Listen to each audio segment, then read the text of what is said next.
Lydia Graham here, A&L Hot Topics. Nice to see you again. Wanted to start off with a question. How would you feel if you opened up an email or you went home and opened up your mailbox and you received a letter from not just anyone in America, but the Department of Homeland Security? And in that letter, whether you received it by email or by postal service, it said you have 7 days to not just vacate your home, but to leave the United States. And now I want you to think that some of these people are immigrants that are receiving these letters, whether they have, things that have expired or things that have not expired. That's not for me to know. But again, there's due process, okay? And also, hold on to your britches here. There are people receiving letters that are U.S. born. You heard right. So when I look over this way, I'm reading something from my laptop. This is what I do. It's part of my process. And I wanted to get started, and anything that I share with you right now, and I just started doing this a few days ago, I share links at the bottom, whether it's from other credible resources like the Midas Touch, Brian Tyler Cohen, so on and so forth, other articles from the New York Times, different things like that. It's all credible resources. And one thing about a journalist that does their job is that as long as I'm pulling from credible resources, I am then a credible resource. So you can trust the things that I'm saying. What I don't trust is what's going on with our administration right now. And you shouldn't either. Now let's get to it. Okay, so it says three refugee families in Utah received letters from the Department of Homeland Security telling them to leave the country. No due process, no court hearing, nothing. Just a letter. And it says that the neighbors of those three families, who basically know them well, are expressing outrage. I will also share a link to those families. Everything that I'm telling you is real. I want you to see down below the families that have expressed why this is wrong. But if you don't know, it's because due process is owed to every man, woman, boy, and girl that's on U.S. soil.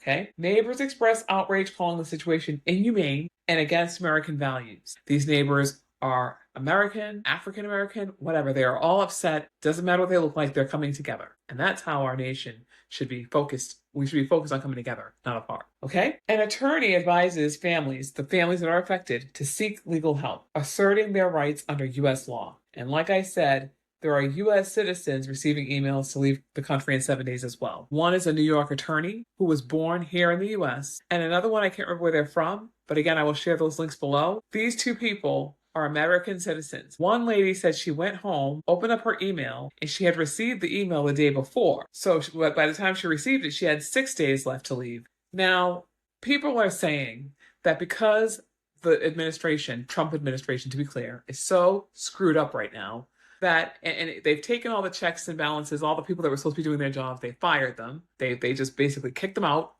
Again, no due process, okay? But kicked them out, sent them away, sent them out, and fired them, so they no longer have jobs. Now they're trying to do the jobs of these people that he's hired, these flunkies, these people that are no good. I don't even want to name them by name because they don't matter to me. But I will say to you that because they are now running our government, that possibly these letters were a mistake. And I don't know how they got people's emails, but I shouldn't be surprised because aren't they messing with our personal information? So that's partly the reason. But the bottom line is they might be sending these emails to people by mistake. But again, how do we know that it's a mistake, right? So what they're saying is, which I'll share below, is how do we know that this is a mistake or not? I'm going to share all these links to people saying this. When I say people, the people that were affected are saying this. The New York attorney has said this.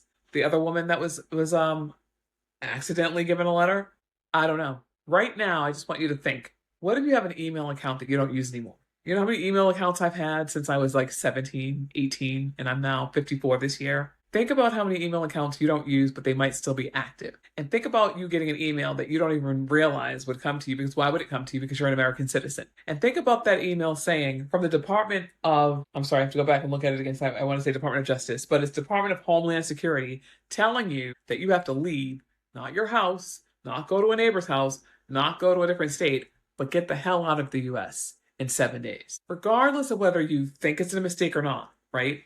First thing you're going to want to do is call an immigration attorney. That's right. And make sure that you have all your bells and whistles in place just in case. And that is what these people from America, from the United States are doing. And that is also what the people that are not US born are doing. Because what they're saying is, at the same level of people that are non-citizens, now citizens have to be worried and be threatened that they too need to hire an immigration attorney as if they are an immigrant. That is what I'm telling you. That is the truth as to what's happening. Again, I'm trying to tell you this from an educational component of just like, think about it. Open your brains, forget about who you hate and who you don't like for whatever reason, and start thinking. This is not an Abrego Garcia problem. This is an American problem. This is a United States problem. This is a U.S. citizen problem. I was born in Providence, Rhode Island, and I'll be damned if they're sending me to El Salvador. Have a good day.